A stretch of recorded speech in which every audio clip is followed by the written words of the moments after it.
If you have a desktop computer that needs a replacement hard drive, this is one of the simplest, easiest ways for you to upgrade your system and not have to go buy a new computer. And honestly, it doesn't matter whether your hard drive went bad or you just decided that you wanted to upgrade to a faster SSD drive. The process is identical, the connections are identical, and it's super easy. And I'm going to show you how to do that today.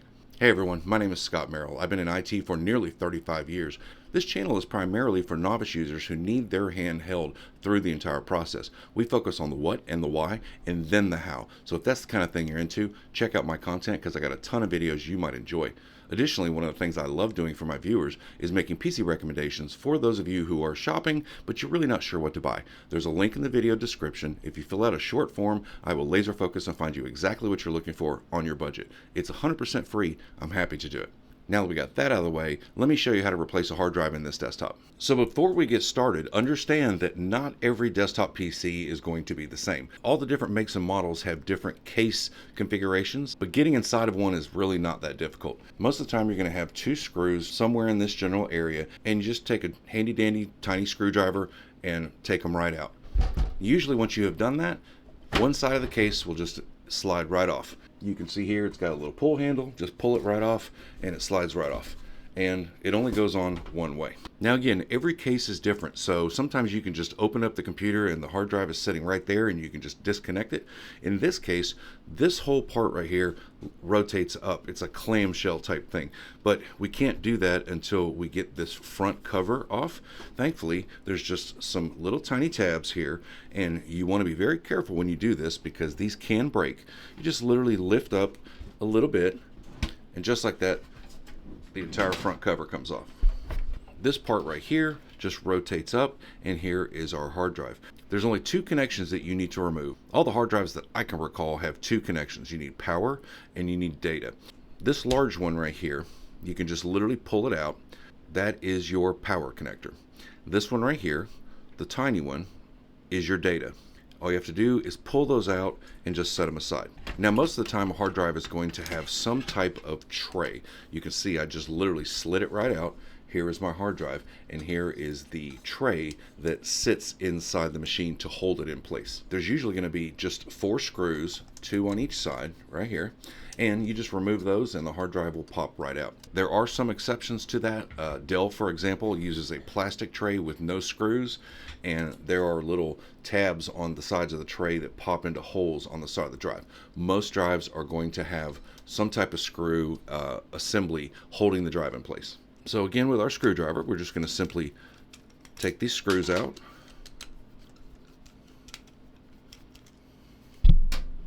flip it over, and just remove the other 2 screws. You definitely want to make sure that you keep up with these. You don't want them to disappear. So when you have those removed, just set them aside. And now you can see the hard drive just literally lifts right out of the tray. Now also pay attention to which way the drive goes in and out of the tray, or which way it came out, because you're going to need to put it back in exactly the same way in order for the holes to line up. Usually it's only one directional. So if you try to put it in like this, you can see the holes are not going to line up. What I usually do is I look at the hard drive, look at the face of it, the top of it, and then I just set the tray aside so that I know when I put it back together, I put it down exactly top face side up. Either way, now we have our hard drive. This is the bad one, and we're going to replace it.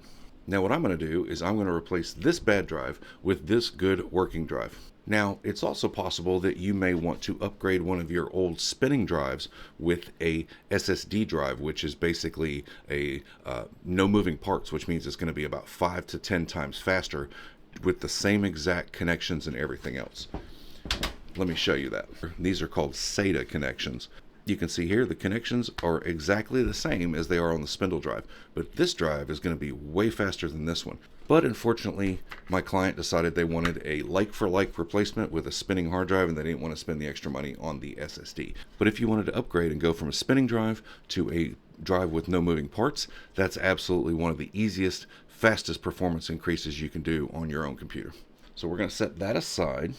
And I'm going to take my bad drive and I'm just going to get it out of the way because I don't want to mix these two. They're both Toshiba drives. I don't want to confuse them. So now I have my tray. I'm going to take the replacement drive, again, top side up so it aligns correctly. And then I'm just going to align the drive until I can see the screw holes right here. And I usually just go ahead and just kind of put them in thumb tight just to hold them in place. I'm going to take the other 2 screws, work around till I can feel the hole. A little thumb tightening going on. Okay, so now that's done, I'm just going to go ahead and take my screwdriver and I'm going to screw it back in. All 4 screws.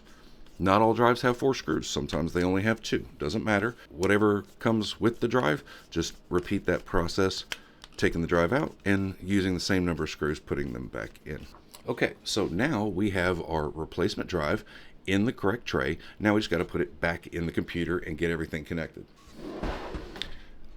And I'm going to show you a rookie mistake that a lot of people make, not thinking about it because I've done this so many times. Well, this is the top right here. This is where the cords are going to connect. You see what I did right there? I have to undo that because it's upside down. Maybe I just haven't had enough coffee. So I have to take the screws back out again. And sorry, I know this is supposed to be a professional channel, but you know what? Even professionals kind of make rookie mistakes every now and then. It happens. Most important thing is you don't make a rookie mistake when it comes to backing up somebody's data. That would be a mistake. That would be something you can't just come back from. And believe me, I have done it. So I've got the screws out. Again, label side facing upward, but this time it might make more sense to where the cables and connections are actually reachable. So I'm going to flip it back upside down, line the screws back up, and do it correctly this time.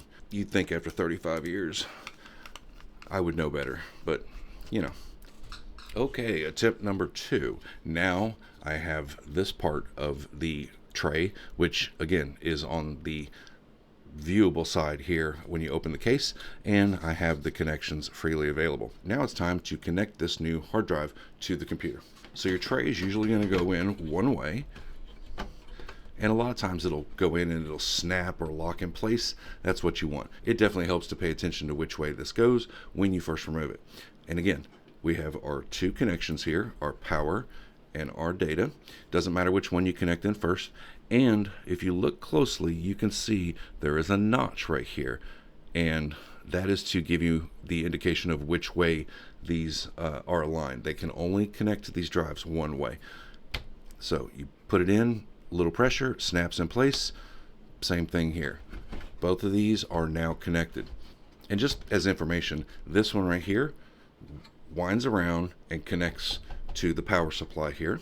This one, and it doesn't always have to be blue, sometimes it's orange or black, and you'll see it connects to the SATA port on your motherboard. That's what sends the data from the computer to the hard drive. Once you've got those in place, boom, just like that. Don't forget to put your faceplate back on, and most of the time, once you have the bottom lined up, and then these just snap right on. Boom, there you go.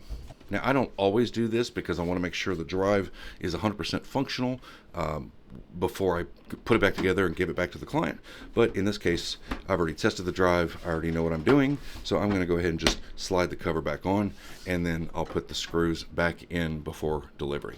So now that we have the hard drive installed, we have to install our Windows operating system on it because this is an empty drive. There's no Windows, there's no anything. So what we have to do is we have to go create a Windows installer disk on another computer, and then we can then boot to this and install Windows on this brand new drive. And to do that, we're going to just Google download Windows 10 or Windows 11 media creation tool and follow the steps here. So we got the media creation tool set up, started, and we have to just go ahead and get an empty flash drive and go ahead and create this installer disk. And while we're doing that, it'd be a perfect time to tell you about today's sponsor, KeysFan. Have you found yourself stuck with an unactivated or possibly illegal copy of Windows? Well, thanks to today's sponsor, KeysFam, you can be up and running and 100% legal again in about 10 minutes. An unactivated copy of Windows prevents you from personalizing your computer. You can use code AYCG52 for 52% off Microsoft Windows products, and you can use code AYCG62 for 62% off Microsoft Office products. The purchase process could not be simpler. Simply search for the version of Windows or Office that you're looking for, add it to your cart, make sure you apply your coupon code, and within 10 minutes you'll have an email sent to you with a new product code. Go to your email, select the product key, go to Windows Activation Settings, paste your product key, click Next, then Activate, and you're done. Okay, so we've got our Windows installer disk created, and it has been plugged into the machine with the replacement hard drive.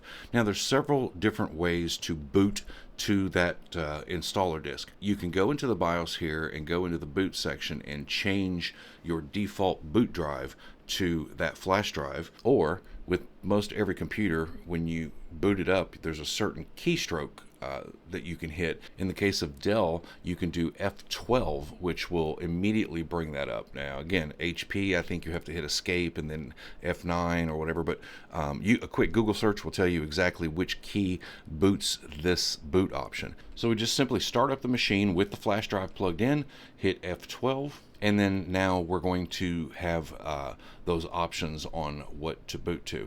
As you can see here, we've got the USB, which is the drive that we just created from the Microsoft download, and we're going to select that so that it can install onto the hard drive.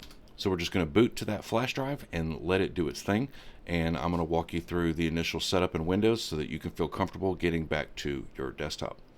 Okay, so this is the initial Windows installation screen. We're going to go ahead and click Next, and then we're going to click Install Now. And that's all you have to do to start the Windows setup process. So the next screen that comes up is your license agreement, which you have to accept. And then once you've done that, you can click Next. Now, here's where a lot of people make a mistake here. Now, on a new drive, or if you have to reinstall Windows on an old drive, I don't do the repair option, I do the custom install. Now, this is a used hard drive, so there are a bunch of other partitions on it. I'm going to go ahead and delete those, but you can just select each one individually and then delete. So on a new hard drive, right out of the box, you're going to have probably just this one partition.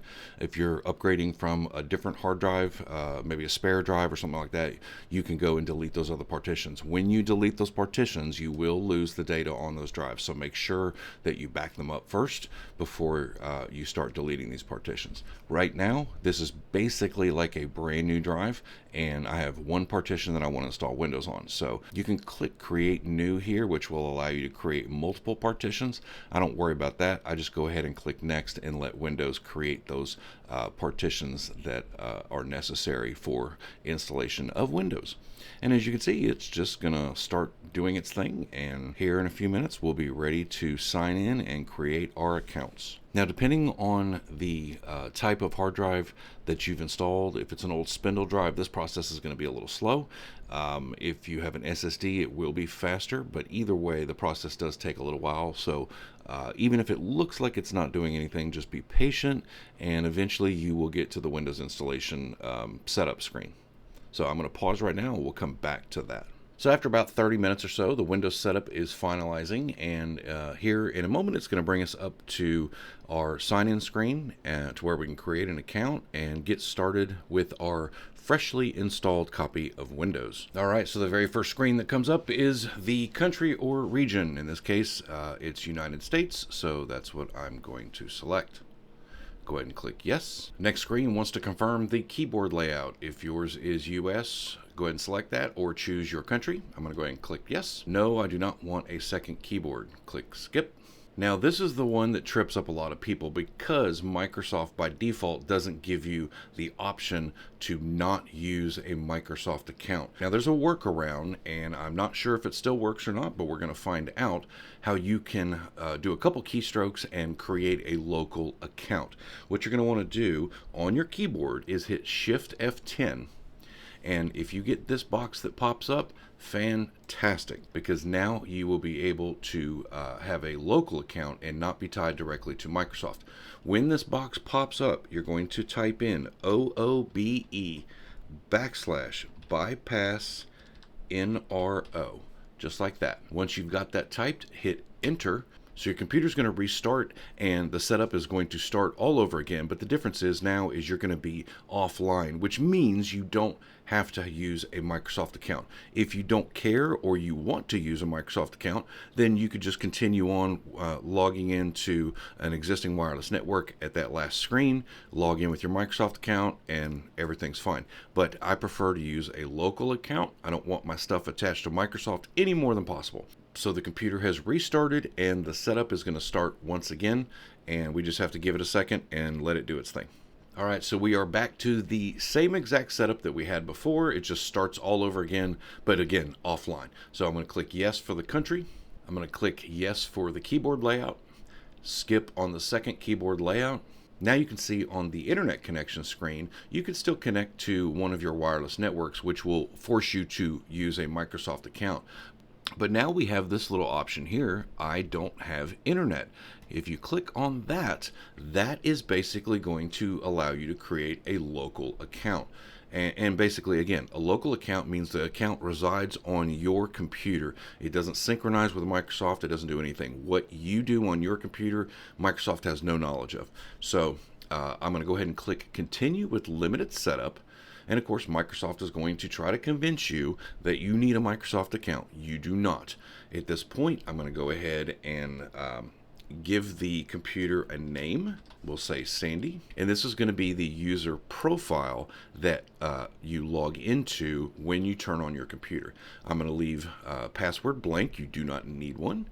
And just click Next and follow the steps. Now for privacy settings, I'm going to turn all of this off. I'm sure the owner of the computer will appreciate that. Turn off all that Microsoft telemetry and all that crap as much as you can during the setup and installation of Windows. So at this point, your computer has everything it needs to completely finalize the installation, get your profile created and all that stuff. So now we just have to sit back and, as the computer says, don't turn off your PC. It might take a couple minutes. All right, so as you can see now, the desktop is loaded. The user profile is created, all that stuff. You can notice here that some of this stuff is missing, and the reason for that is because it is a limited account. Once I connect this to a wireless account, then the computer with the local account will have internet access. And then all of this stuff will load automatically from Microsoft. You can see here now all this other, what people call bloatware and crap and all that.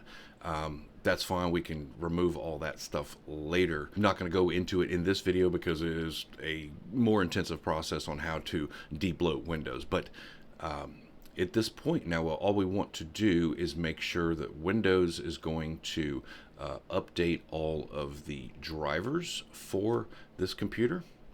So I'm going to just simply open Device Manager, and then also here under Settings, I'm going to go into Windows Update, and I'm going to see what is downloading, because obviously I want all the drivers available, the sound and the CD drive and all the other system drivers. And sometimes you just have to let Windows Update download those. And if for some reason Windows Update does not download those, you can always go to the manufacturer, in this case like Dell, and go to the support page and download the drivers that way. I actually have made videos about how to do that, and you're certainly welcome to check out my channel and see those, but we're going to trust that Windows Update does its job. And so we're going to sit back and wait for Windows Update to get these 3 drivers right here installed. And if it doesn't work, we do have a backup option. But let's just see how Windows Update does. Oh, and one thing I forgot to mention, now that Windows is installed, you can go ahead and remove that flash drive from your computer and put it back in a drawer somewhere safe. You don't need it again for hopefully a long time. Now this is completely optional, but one of the things that I do while the drivers are updating is I want to install some software that I use on every computer. So I'm going to show you this cool website that I like and I've used for years. It's really great. It saves you from having to download software one at a time. That's such a pain. You can go to ninite.com, Ninite, and basically there are apps here that you can use on your computer that you might want to go install. Well, you can just click on the ones you want to install and download one file and just let it do its thing. So I'm going to do Chrome, Firefox, and Edge. And even though Edge is already installed, I want it to update it. And I'm going to go ahead and install iTunes because everybody loves their music. I'm going to install OpenOffice for documents and spreadsheets. I'm going to install Malwarebytes, and that looks like about it. So I'm just going to check all those boxes, click on Get Your Ninite, and then it's going to start downloading the installer. And once it's done, you just open it, and go ahead and allow the app to make changes to the computer, and you'll start to see this program running in the background. And you can see here all it's doing is it's going to go download all the things that I said I want installed, and then install them automatically without me having to even do anything about going to 100 different websites. Now, there's a lot of other programs that I install all the time, like Adobe Acrobat Reader. So I'm going to go ahead and do that. And if you follow along here these steps, make sure you uncheck these options right here. You don't need McAfee on your computer or Adobe Express. So if you just click this button here, it's going to install both of those. Uncheck those boxes and then click this one. And then now you will be able to actually install just Adobe Acrobat Reader without any of that crap that comes with it. As before, once it's done downloading, just go ahead and start the installation. You can run all of this stuff at the same time. We've got our Nanite running here, we've got our Adobe running here, and another program that I use religiously is a program called AnyViewer, and this allows me to remote into someone's computer anywhere in the world. It's just a really handy way for me to follow up on stuff that I might have missed on the initial installation, or to remote in and answer questions, or just to see what's on somebody's desktop. They might be having some weird problem and they don't know what's causing it. I can remote in and take a look at it, and it's, they could be in Pakistan and I can just remote in and see it as if I'm sitting at the keyboard. Really useful tool, 100% free. I love it. So again, go ahead and tell it yes to run the setup. So now we've got Windows Update running, trying to update these drivers. We have Nanite running to install those programs. And then we have the AnyViewer.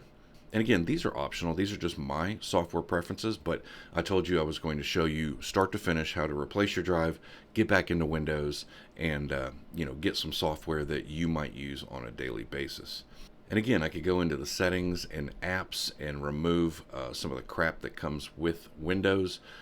That's really more than we want to cover in this video, but you can certainly do that. Any of the, the Xbox stuff and, the OneDrive and Spotify, most people don't use that stuff. And if you don't, you can certainly remove it with no issues at all.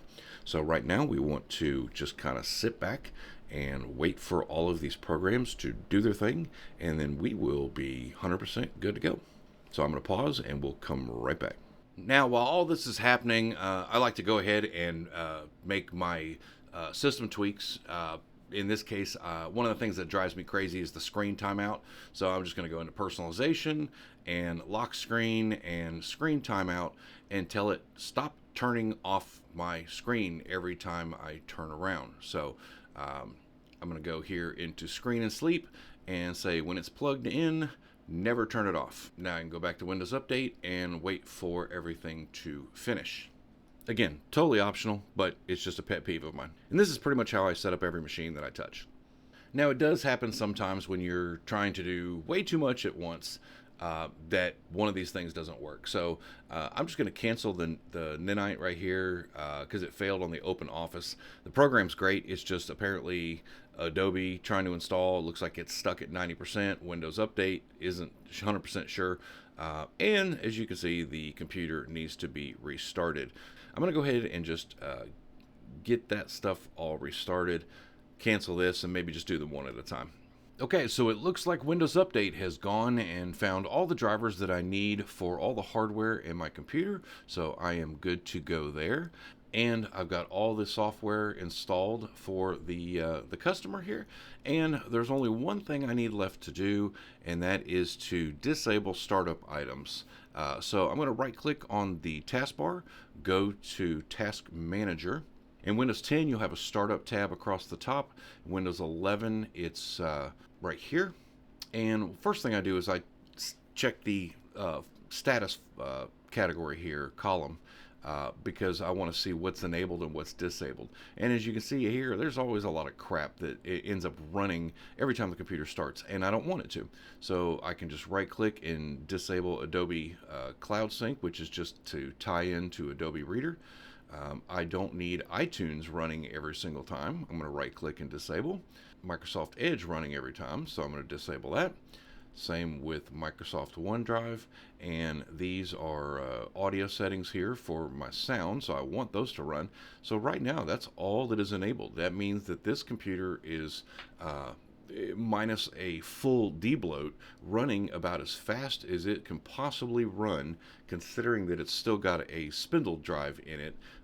But as you can see, I've got a full 1 TB drive, nearly empty, and Windows is completely ready to go. Now all I have to do is copy the client's data back to the computer, and it's 100% ready to go.